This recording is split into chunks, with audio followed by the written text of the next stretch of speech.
2023 का होने वाला है, उसके लिए आपका ये है यूपी बोर्ड परीक्षा सामाजिक विज्ञान का मॉडल पेपर। जी हाँ, बिल्कुल सेम इसी तरह का मॉडल पेपर आपका बोर्ड में होगा और अर्धवार्षिक का होगा, और इसके ऑब्जेक्टिव क्वेश्चंस आपका मंथली टेस्ट में काम आएंगे और डिस्क्रिप्टिव वाले भी मंथली टेस्ट में काम आएंगे। जैसा हमने आपको सिलेबस के दौरान बताया था कि 4 मंथली टेस्ट आपके होंगे 2.5 अंक के, यानी कि 10 अंकों के 4 मंथली टेस्ट होंगे, जिनमें 2 बार आपके ऑब्जेक्टिव टेस्ट होंगे और 2 बार आपके डिस्क्रिप्टिव होंगे। जैसा कि आप जानते हैं, नई शिक्षा नीति के अनुसार 2023 में आपका जो पेपर पैटर्न होगा वो थोड़ा चेंज होगा, क्योंकि यहाँ पर 20 अंक के MCQ आपके आने वाले हैं, ऑब्जेक्टिव क्वेश्चंस। अब वो अलग बात है कि आपके OMR शीट पे होंगे या फिर जैसे कॉपी में आंसर देते थे वैसे देने हैं आपको, ठीक है। फिलहाल तो ये खबर है कि OMR शीट पर आपके 20 MCQ होंगे, ठीक है। तो ये 20 MCQ की तैयारी के लिए ऑब्जेक्टिव क्वेश्चंस आपको बेहतरीन ढंग से तैयार कर लेने हैं। यहाँ पर आपको 3 घंटे 15 मिनट का समय मिलेगा और पूर्णांक 70 मिलेगा। सामान्य निर्देशों में प्रारंभ के 15 मिनट परीक्षार्थियों को प्रश्न पत्र पढ़ने के लिए निर्धारित हैं, ठीक है। 15 मिनट आपको पेपर पढ़ना होगा जैसा कि पहले आता था, और प्रश्न पत्र आपका 2 खंडों में विभाजित होगा। 2 खंड में आपका एक तो खंड होगा आ और एक खंड होगा बा, ठीक है।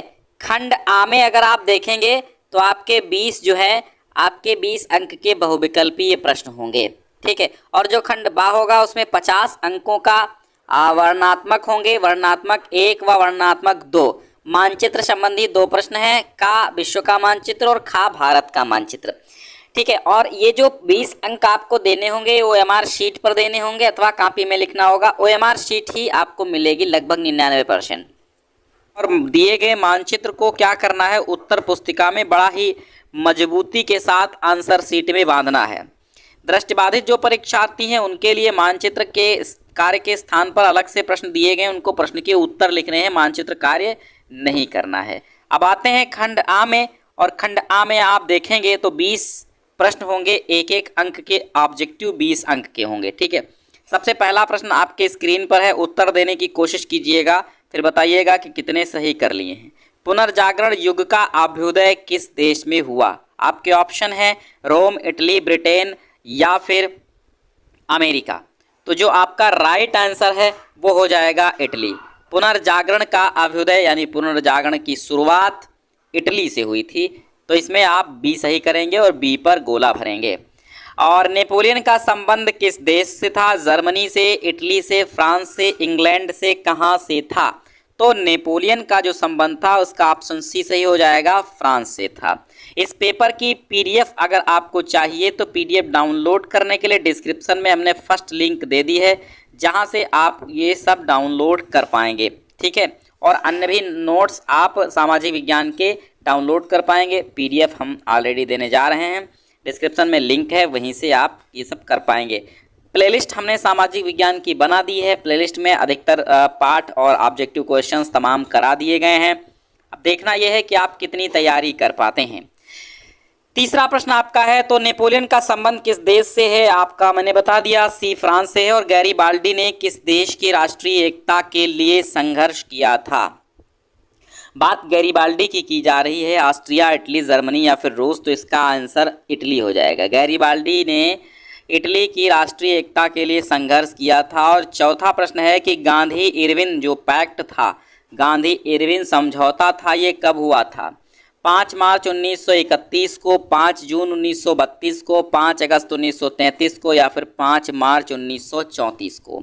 तो इसका जो सही जवाब है 5 मार्च 1931, यानी कि आपका जो फर्स्ट आंसर है बिल्कुल सही है, 5 मार्च 1931, ठीक है। फिर है कांग्रेस के सन 1929 के लाहौर अधिवेशन में, 1929 का क्या, लाहौर अधिवेशन में जिस मांग को औपचारिक रूप से मान लिया गया था वो थी, यानी वो कौन सी मांग थी? पूर्ण स्वराज की मांग, कर में कटौती की मांग, सैनिक व्यय में कमी की मांग या फिर ये सभी।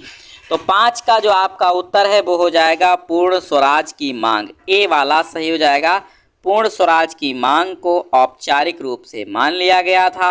हिंद स्वराज नामक पुस्तक के लेखक कौन हैं? तो आपका उत्तर हो जाएगा महात्मा गांधी। हिंद स्वराज के लेखक महात्मा गांधी हैं। 7वां प्रश्न है कि निम्नलिखित में से, देखो ये अर्धवार्षिक में आपका बेहतर काम करेगा पेपर, मॉडल पेपर वार्षिक का है लेकिन अर्धवार्षिक में भी सेम ऐसा ही रहेगा और अर्धवार्षिक को ध्यान में रख के बनाया भी गया है। शेयर करो बहुत कायदे से, क्योंकि अभी तक यूट्यूब पे कहीं भी किसी ने मॉडल पेपर नहीं दिया है। फर्स्ट बार हम 2023 का दे रहे हैं और ये बिल्कुल बोर्ड के सेम है, ठीक है, बोर्ड के समान है, बोर्ड की तरह है, इसी तरह का बोर्ड में आएगा। निम्नलिखित में से किन देशों के वर्ग को केंद्रीय शक्तियां सेंट्रल पावर कहा जाता है? जर्मनी, रूस, फ्रांस, रूस, Germany, Britain, Germany, Austria, Hungary और ऑटोमन टर्की, या फिर इनमें से कोई नहीं। तो सी ऑप्शन आपका यहाँ पर राइट होगा, जर्मनी, ऑस्ट्रिया, हंगरी और ऑटोमन टर्की ये सेंट्रल पावर कहे जाते हैं। और निम्नलिखित में से कौन सी वैश्वीकरण की विशेषता नहीं है? देशों के बीच तीव्र तालमेल, देशों के बीच वस्तुओं और सेवाओं का आदान प्रदान, आयात पर कर लगाना, देशों के बीच नौकरी, शिक्षा आदि के लिए लोगों का आना जाना।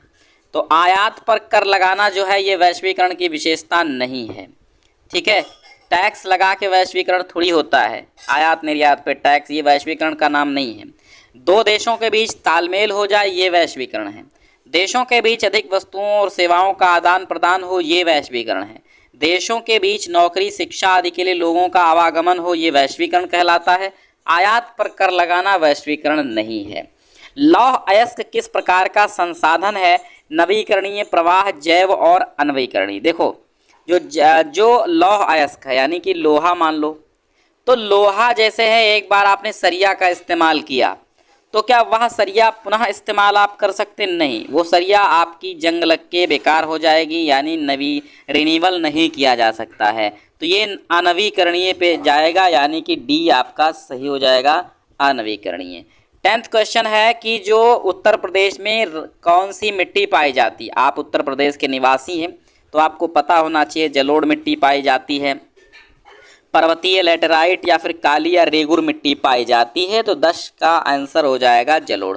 उत्तर प्रदेश का क्षेत्र जलोढ़ मिट्टी के अंतर्गत आता है, तो उत्तर प्रदेश में जलोढ़ मिट्टी पाई जाती है।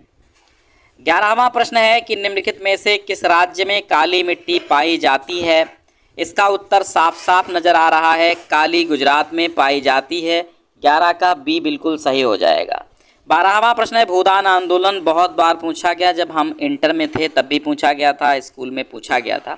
भूदान आंदोलन किसके द्वारा आरंभ किया गया? मोस्ट इंपॉर्टेंट क्वेश्चन है। तो भूदान आंदोलन विनोबा भावे के द्वारा, सी ऑप्शन सही हो जाएगा, विनोबा भावे के द्वारा प्रारंभ किया गया था। सलाल बांध किस नदी पर निर्मित है? महानदी, चिनाब, सतलज और कृष्णा पर। तो जो सलाल बांध है वो चिनाब नदी पर है, बी ऑप्शन आपका सही हो जाएगा यहाँ पर।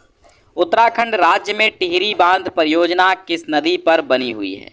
उत्तराखंड राज्य में टिहरी बांध बहुत इंपॉर्टेंट है, ये आपका मानचित्र में भी आ सकता है, ठीक है।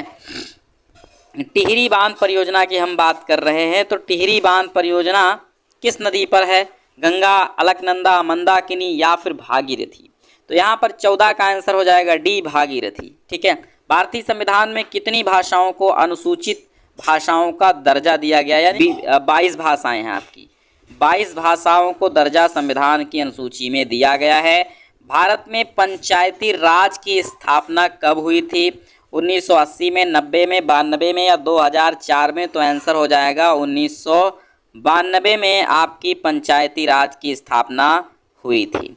निम्नलिखित में से किस राज्य में प्रति व्यक्ति आय सर्वाधिक है? हरियाणा, राजस्थान, बिहार, मेघालय। तो आपका आंसर हो जाएगा हरियाणा। हरियाणा में प्रति व्यक्ति आय बहुत अधिक है। विकसित देशों के जीडीपी में सर्वाधिक योगदान किस क्षेत्रक का होता है? प्राथमिक क्षेत्रक का, द्वितीयक क्षेत्रक का, तृतीयक क्षेत्रक का या कोई नहीं? तो यहाँ पर आपका हो जाएगा तृतीयक क्षेत्रक का, सी वाला ऑप्शन सही हो जाएगा। निम्नलिखित में से उत्पादन का साधन क्या है? तो यहाँ पर पूंजी उत्पादन का साधन है। और 20वां अंतिम प्रश्न आपका है कि निम्नलिखित में से किस वर्ष में महात्मा गांधी राष्ट्रीय ग्रामीण रोजगार गारंटी एक्ट यानी मनरेगा को लागू किया गया था? एक्ट को 2005 इसका राइट आंसर हो जाएगा। अब आते हैं खंड बा की ओर। खंड बा में आपसे पहले वर्णनात्मक 80 शब्दों में कुछ वर्णनात्मक प्रश्नों का उत्तर देना होगा और कुछ का आपको देना होगा 150 शब्दों में। जिनका 80 शब्दों में देना होगा प्रत्येक 4 अंक का प्रश्न आएगा और जिनके 150 में देना होगा प्रत्येक 150 शब्द का आंसर लिखना होगा। ठीक है, तो अब यहाँ देखिए 2 प्रश्न अथवा करके 8 आएंगे, 8 में से 4 देना होगा।